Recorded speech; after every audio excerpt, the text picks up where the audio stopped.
Hello, everyone.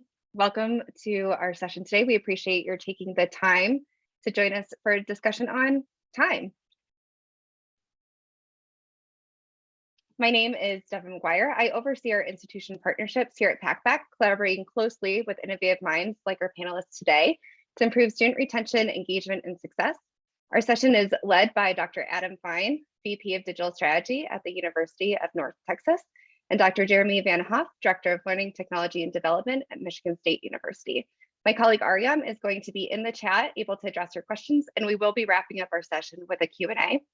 Adam and Jeremy, if you could introduce yourself and share what the phrase reclaiming time means to you in your role.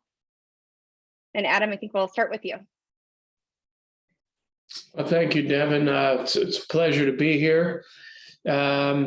I am Adam Fein, Vice President for Digital Strategy and Innovation at the University of North Texas. I would say reclaiming time means everything.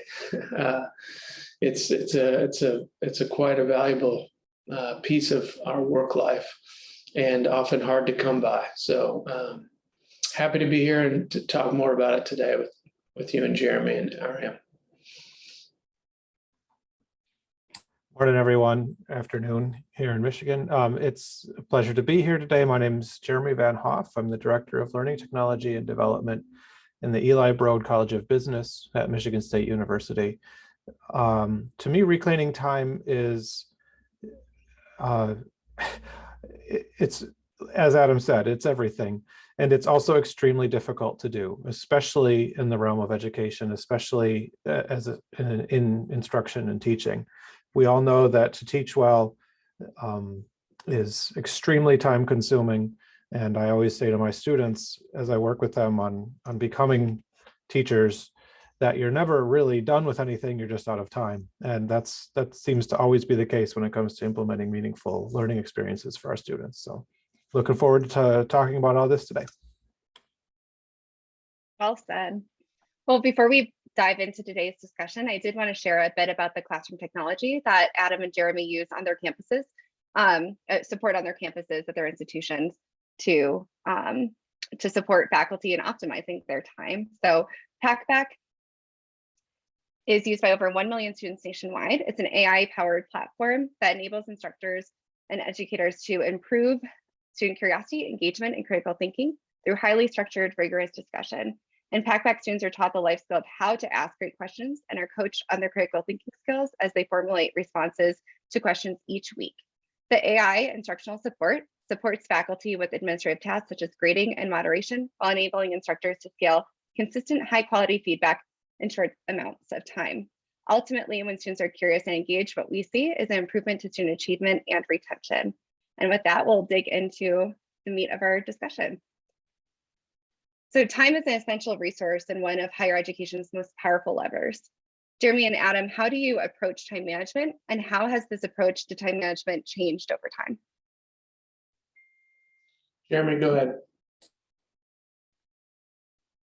Sure, thanks, Adam. So in working to support faculty, my job really is to help them develop meaningful and engaging learning experiences for their students. And I'm highly sensitive to the constraints that they face in pursuing that, and specifically around the amount of time that they have to dedicate to these things. Michigan State is a research intensive institution. All of our faculty members have important work that they need to do on the research front, and that often is the primary place that their time is dedicated. So we need to find a way on the instructional side to make sure that we're supporting students and finding meaningful and engaging activities for the students to engage in a way that is scalable and that can be, the word I like to use is as efficient as possible. I don't like to try to rush things on the instructional side because that tends to lead to less high quality outcomes for students. But if we can make things efficient and streamline things where it's possible to do so, I think that is a reasonable goal, and it's something that we feel we can do without negatively affecting the student experience as well.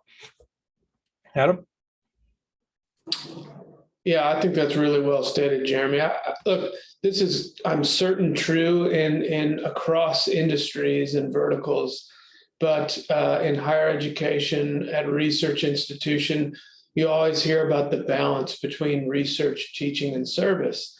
And I think we all know, if you've been around higher education, research needs to and always takes a kind of front burner.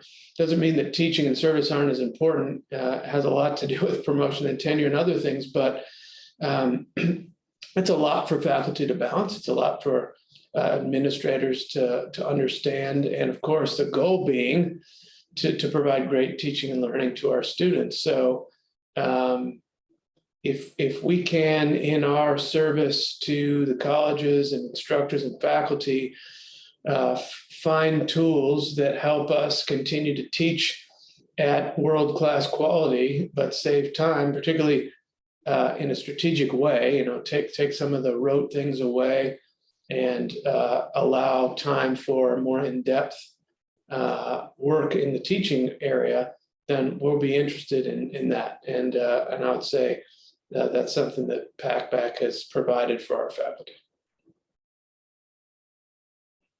And I would just add on to that too, that it's not just research and service that take away from the time that people can dedicate to teaching. It's also scale. And in my college specifically, I mean, we have multiple classes that are 600, 700, 800 students.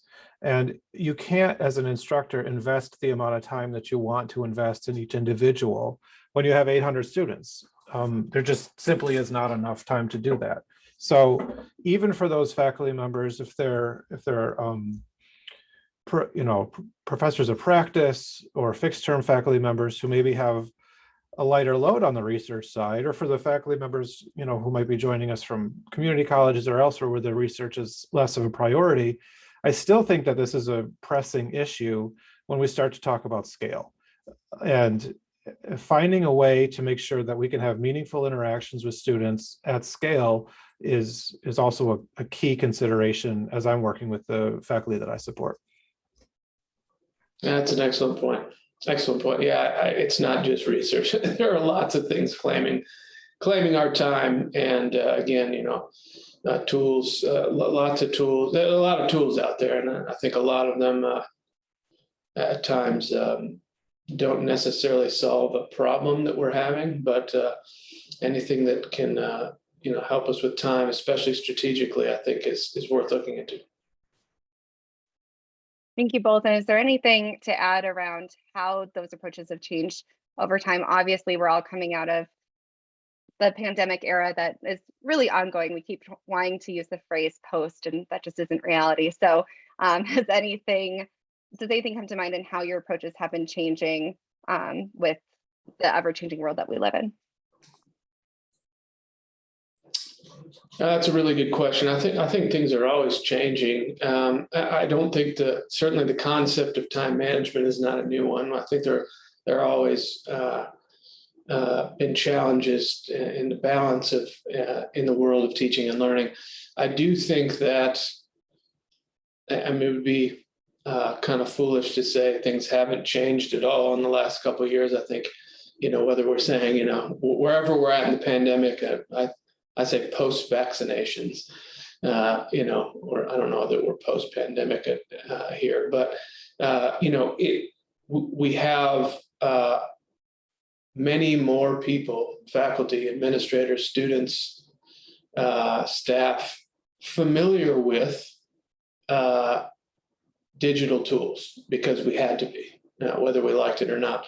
And so I think that helps some in here we are in 2022, and we've been doing digital education for decades now. It's been on the periphery for a long time. I think it's now a part of the core of what we do, whether we're fully online or just doing a blended situation or enhancing in-person learning. And so I think the opportunity to use technology to help us with time management might be a little more in the zone of acceptance now, a little bit less trepidation around this for a broader set of people in higher education. I agree entirely. I've found since some context at Michigan State, we were fully online for over a year. And even this year, we started our semester fully online again for the month of January. So we've got a population of students and faculty members that, like you said, are much more deeply entrenched in the digital than they were previous to this outbreak. But what I'm finding in the classes that I teach and in the faculty members that I have kind of a window into is that there's a much greater need for a more human approach to teaching right now, even than there was before 2020. Students, I think, really, they were isolated for 18 months. And when they're back here on campus now, there's this real need for human connection and human interaction, which we know is a highly time-intensive endeavor. I've had far more students interact with me in one-to-one or one-to-small group settings this semester than I ever have in the past. And I think it's in part because they crave interaction. And those interactions, as meaningful as they are, become really, really consuming very quickly. And I also find that even the short little 15-minute meetings that I schedule quickly turn into something much longer as the students, are more comfortable sharing pretty raw details of what's going on in their lives right now to a degree that they never have been before. So I think that also speaks to a change in climate after what happened, after what's happened the last 2 years, and a change in need in the typical student experience. Absolutely. I think that's a great segue to our next piece, which is how instructors truly balance everything on their plate, and those conversations with students that you mentioned, Jeremy. I'm sure many of our instructors listening can empathize and relate to that. So instructors split their time as educators, researchers, authors, and many other things among trying to be human and have a life of their own. So with the very unique priorities, what is the risk associated with adopting new or less traditional teaching practices? And how does risk play a role in deciding which new tools or practices to implement or not? Yeah, I'll chime in first. I feel like the risk it's different based on who perceives risk. The faculty member might perceive risk in the sense that anytime that I invest in revamping my curriculum or changing the way that I do things in the classroom is time, being taken away from other priorities, which we've mentioned, right? From a kind of institutional administrative perception, risk of not investing in our students is more critical now than it ever has been, because I think we have a more savvy population of students who are asking really pressing questions about the value of their education, the cost of the attendance, and what the kind of return on investment is, if you will, for their higher ed experience. So in that sense, I feel like faculty are judging what are the ramifications to me personally if I make the decision to invest here. From an institutional level, it's what are the ramifications to us collectively if we don't make this investment. And then I also feel that there's just a general sense that, like I said, people have this need for a more human environment. And if we, and that's the other side of the coin for the faculty, if we don't invest more in our students, what are we sacrificing? What are we not able to provide to them as kind of mentors or leaders in this formative point of their life? So that's kind of, when I think about risk, those are the top of mind things for me. I think to just enhance what Jeremy said, there are, especially coming out of, or again, being 2 years into, whatever you want to say, the pandemic, where folks were thrown for a loop. They really quickly had to adjust things. As we put here at University of North Texas, we moved 7,700 courses to remote online in a week. I imagine there were a few people who are like, yeah, I got this. And then most people are like, what am I going to do? Of course, we had lots of resources for them. We try to do everything we could, but, there's usually quite a bit of planning that goes into these things. So, but point being there that people are feeling a little disheveled, worn out right now from all of that. And so if it wasn't important before the pandemic, which I would say it was, it certainly is now that people, if we're going to try something new or try a new technology or a new teaching practice or both together, I think we better make sure it's pretty well vetted. A part of our division's job is to take a look at these things, and not to say it doesn't come directly to the fact. Sometimes faculty come to us and say, "Hey, have you seen this? I piloted it with my course."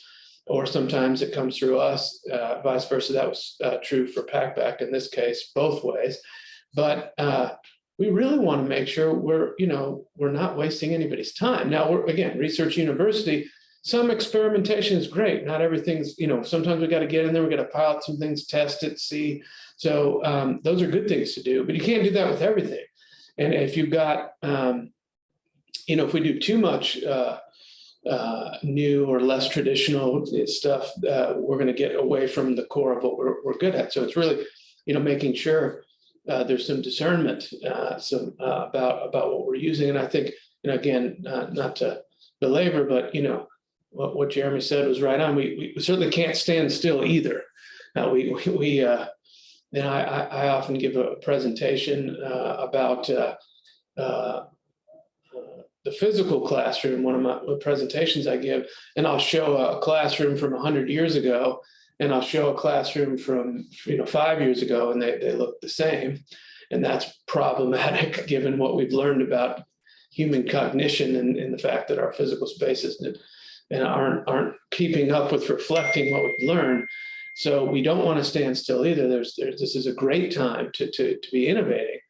But at the same time, we can't, just try everything. So you really got to think about, and look at empirical research, say, what is moving the ball forward? How are we seeing knowledge transfer happen? And then try to start to put that into practice where you're at.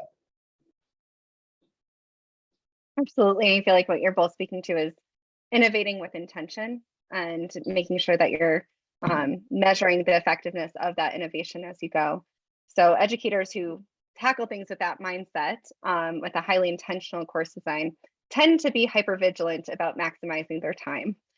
Generalization here, but I think we can all picture the type of individual that's being described. So how does someone who is already invested in intentional design, or how does intentional design more broadly play a role in creating courses that are both resilient to change and can maximize instructor and student time? I think this is key as well. I mean, Jeremy and I talked about this a little bit before the session. It's just, in order to maximize, and in order for this type of a strategy to have the impact that it can have, you do need intentional design. It plays a huge role in that. You can't, I'm not saying it can't, but I think it's much more effective if there is proactive planning of how to build a tool like this into the curriculum, into a program, into an individual course, because you're already thinking, hey, I'm going to do more. We're going to do more in groups. We're going to do more where we, with the discussion board in this case, and discussions, we're going to make discussions a big part of what we're doing in this course. We're not just going to last minute throw it in.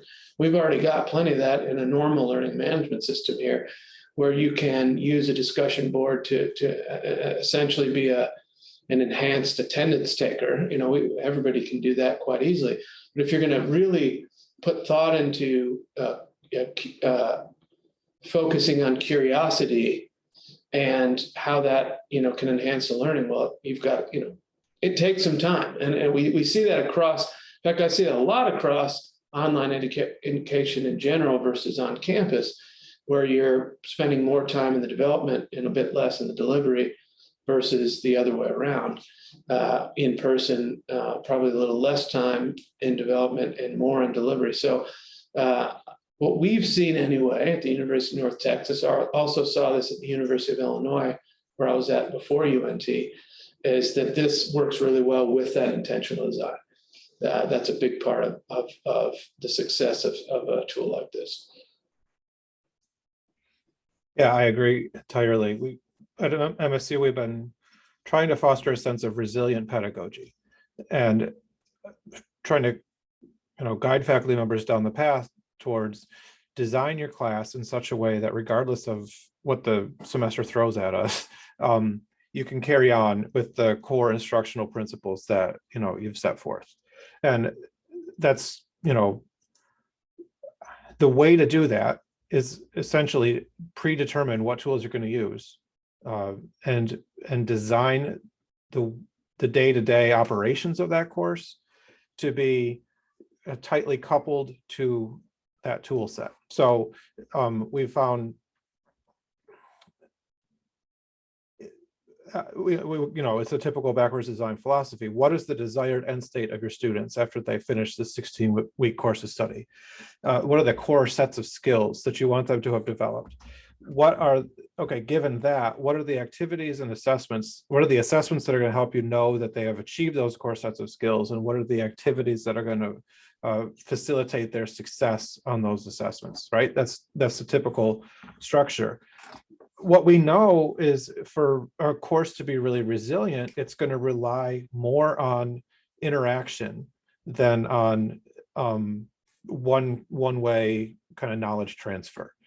And the more that students are interacting with each other and that students are interacting with their instructor, the more they're going to retain the knowledge and they're going to be better able to apply and synthesize that knowledge going forward.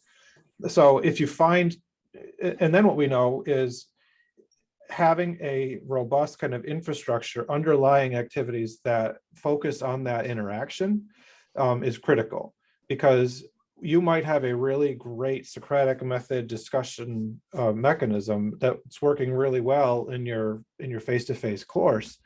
But as soon as that course goes online, do you have the tool in place to make sure that you can continue that excellent instructional practice in a different modality? So that's why we say, let's think about the tool set from the get-go so that we can have confidence going into the semester that regardless of how the content is being delivered, it will be delivered, or regardless of the mechanism through which the content is being delivered, it will be delivered to students in a way that is as meaningful as possible to them. Yeah, I think one of the other things when you're thinking about the ecosystem too, and you're thinking about time again, and you're thinking about intentional design, is that, and this is true for faculty and students, and I'm sure many of you on this this webinar know this, that students don't want to go to 8 different places for their stuff, and faculty don't want to design in 8 different areas. And even if they are not responsible for bringing it all together, if there's an instructional design and production team helping with that. So I think what's nice here is that it's easy to integrate into the ecosystem. It's not, sending folks off into the abyss to go back and then have to bring these things back. It ties nicely into your learning management system, which is key. We hear that from students and faculty all the time. There are honestly some other, whether it's cybersecurity or whether else, you just want to keep that a little bit tighter. You don't want too many different platforms. So that integration is key, having the LTI. I guess circling back to an earlier thought on how things have evolved, are you finding at your institutions that instructors are investing more in that front end development regardless of modality, and therefore are able to manage a bit more, so that scaling piece that you talked to, Jeremy, are you hearing anything back from faculty on what the impact has been of these new approaches? Yeah, I mean, there's obviously the formal definition of a face-to-face, a hybrid, and an online course. And we're kind of adding a fourth, which is this multimodal or high flex. But the reality is that almost every course we offer is now a hybrid course, and at the very least. And faculty members are having to adjust so that far more work is going in, as Adam indicated. It's much more foundational structural design work before the semester begins, rather than just kind of staying caught up as the semester is unfolding. So course development and design on our campus is starting to look more and more like it would for online program instructional design, even for the courses that are primarily face-to-face. Yeah, that's right. It's actually, I think, a really good outcome from that was fast forwarded by the pandemic. I agree with what you said, Jeremy. And I think we're seeing that as well. Our institution partnerships span from institutions size of yours, as well as our community college partners and fully online partners. And I'm definitely observing more of a commitment to intentional design and getting support from their institutions as compared to what instructional support looked like prior to everything over the last 2 years, which I think is a move in the right direction from my opinion. And I think once you've experienced that, maybe you didn't think you wanted that or needed that, but maybe you've experienced that now a bit more, and it's hard to maybe go back to everything being on an island, or just thinking about it. Well, I'm teaching an in-person class, so I can't access those things. The part of the reason our division is digital strategy and innovation and not the Office of Online Learning, not that there's anything wrong with that, is a big part of what we do, is that those lines are pretty artificial now. As Jeremy said, well, what is an in-person course?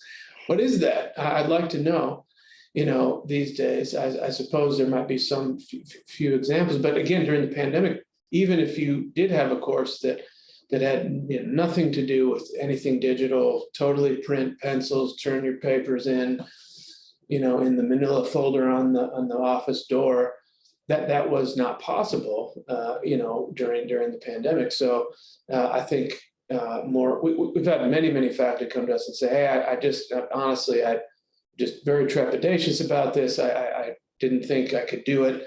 Not that I didn't, I thought the Scantron test was the greatest thing ever.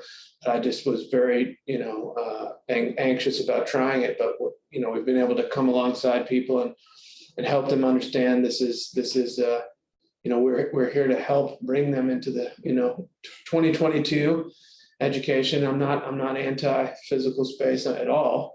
I just think we ought to utilize the tools that we've worked decades to build, and there are many tools out there that aren't worth much, to be honest. But there are some great ones, and we should be integrating those along with the tried and true things that we've been using for a century or more. Yeah, I would just add on one anecdote that we've seen to kind of illustrate this.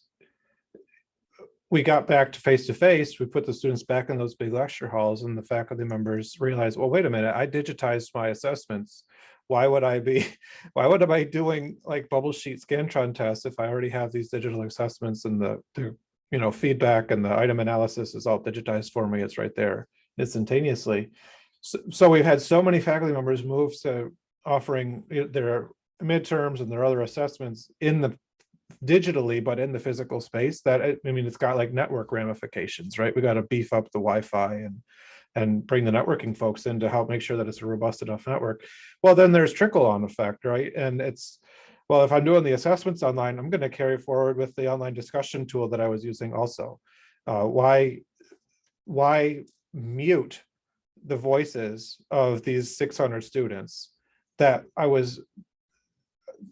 kind of amplified over the course of the last 18 months when we were online? Why turn that switch off now that we're back face-to-face, right? So yeah, I'm teaching a face-to-face class that meets 2 hours a week or 2 days a week for 3 hours or whatever, but I'm still going to have my students all log into PackBack because I know that over the last 18 months, it was a way to get them interacting with each other to a degree that they never were before, when we were all just sitting here in rows with them staring forward. So they realized, I think it was, again, their sense of time saving in the form of the digital assessments, that's where they really kind of perceived things to be more streamlined or made more efficient. But then that was a triggering event for them to realize, oh, there's all this other stuff too that I really should be carrying forward. So that was kind of the theme for us in the fall, was carry forward the good from the past 18 months. And that's been beneficial. Absolutely. Thanks for that anecdote, Jeremy. I think that really sheds the light on where hopefully people are. And getting into our audience Q&A section here, I have one question in the chat, but I do encourage any of our participants to send more questions our way. I did on the note that you said, Jeremy, I think that oftentimes when you stumble upon a tool in one capacity, in one modality, sometimes you fixate on this can only work in this one way. So I think the other challenge we have ahead is to think of what's possible rather than what's just known. So our question from Jennifer Ackerman is, despite planning ahead, what specific suggestions can you make for faculty to reclaim time during the semester with the growing needs of students due to so many challenges?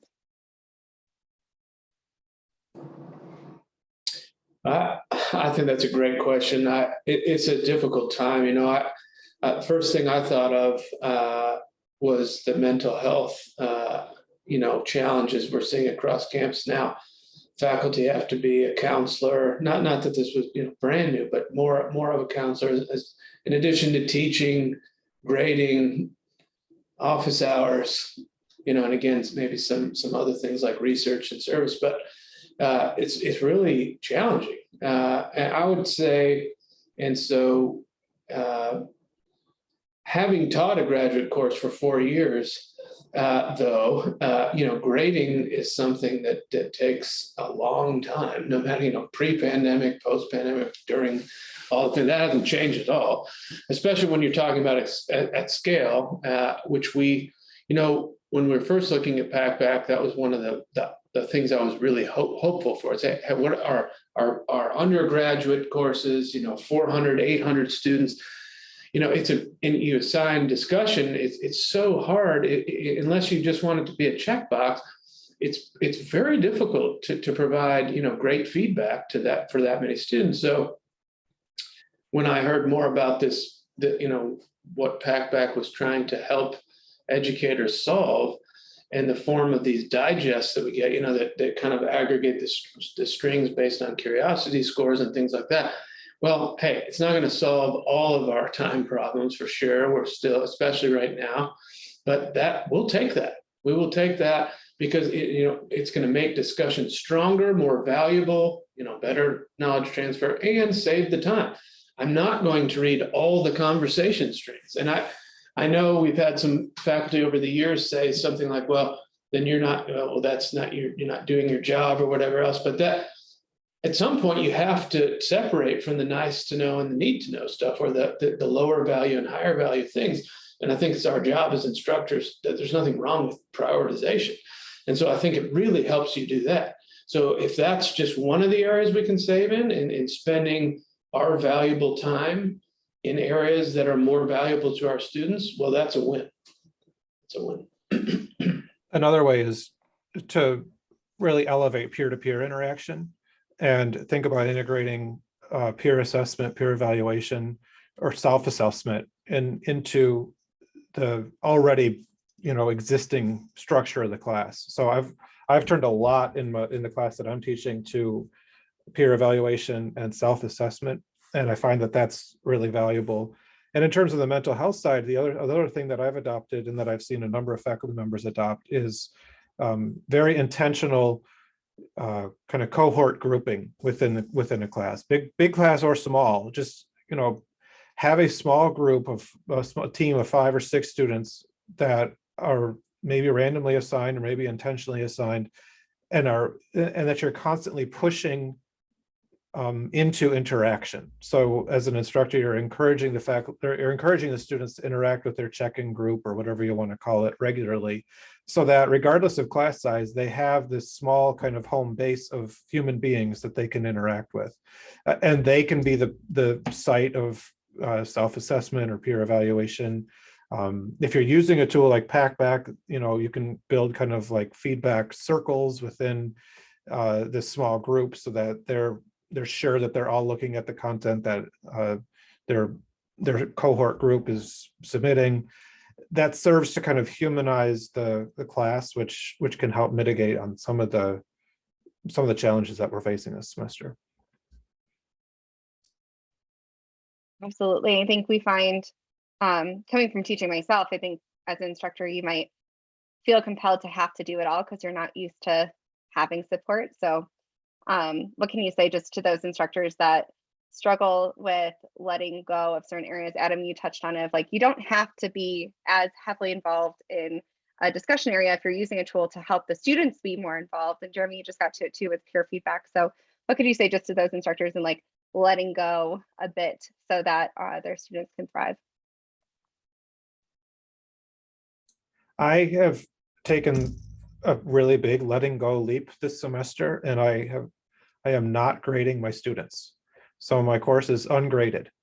Now, policy-wise, I have to give them a grade at the end of the semester. So a way to facilitate what I'm doing is by using tools like PackBack and other tools that kind of accrue data over time. What I'm going to ultimately do is, during finals week, have one-to-one conversations with my students and have them make a case to me about what grade they should get in the class and defend that position. And then we'll have a conversation and we'll come to a kind of like a contractual agreement about what's going to end up on their transcript. And I can use as my evidence the data from these tools. Well, you interacted 57 times over the course of the 16 weeks. And you got responses on this many, things that you posted or whatever. So yeah, I agree with you that 3.5 or 4.0 is suitable, is appropriate for where you stand in this class. So, but man, it's tough to let go.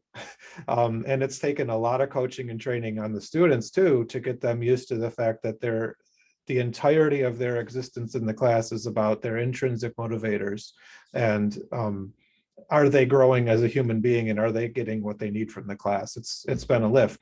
So it really is a sense of letting go, but also a sense of trust with leadership that I can do that kind of thing.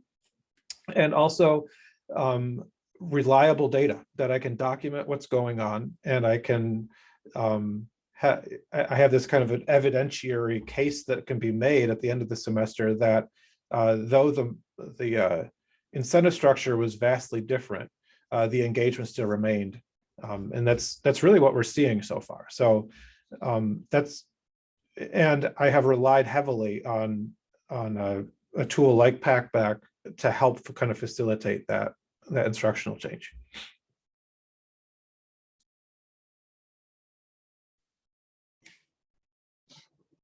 Yeah, I guess I touched on this earlier, but I would just say, utilize the resources that you have. And I know I've been in situations where it's all on me, and other situations where I have a lot of supports and a team's behind. So, in situations where it was all on me, I reached out to other colleagues and see, what was working, what wasn't working, to take some of the pressure off myself. And in situations where I had a whole team supporting me, rely on that team, whether we're talking about TAs or a whole instructional design group, to give you the tips and tricks to help maximize your time. Again, the more time you can spend with your students, whether asynchronous or synchronous, the better, instead of doing, a variety of rote things that don't bring as much value. Absolutely. Well, with that, since this is a discussion on time, I think it's appropriate to give our audience a few moments back if we don't have any additional questions. But I'll ask you both to just wrap with a closing sentiment and statement on the concept of reclaiming time. Sure. As we said at the beginning, I think, it's an ongoing challenge. There are so many things demanding our time in higher education, but we're here to facilitate and be a part of great teaching and learning. And it's an exciting time to be in higher ed 2022. There's a lot of things we can try, pilot, test. It's nice that there are some more mature, that there's more mature tech now to be around, that's being used widely across many institutions, large and small, 2-year and 4-year, private and public. I certainly encourage folks to give tools like PackBack a try and see if it works for them. It's been good at the University of North Texas. It was good when I was at the University of Illinois. I know it's tough. There's lots of bad tech out there. There are a lot of things trying to claim our time that really won't solve a problem for us. But, as someone who believes a rising tide floats all boats here, that we're all in this together. There's so many more people that we need to educate together at all of our institutions. I'd recommend this tool. This is a good tool. And there's very few tools I would say that about.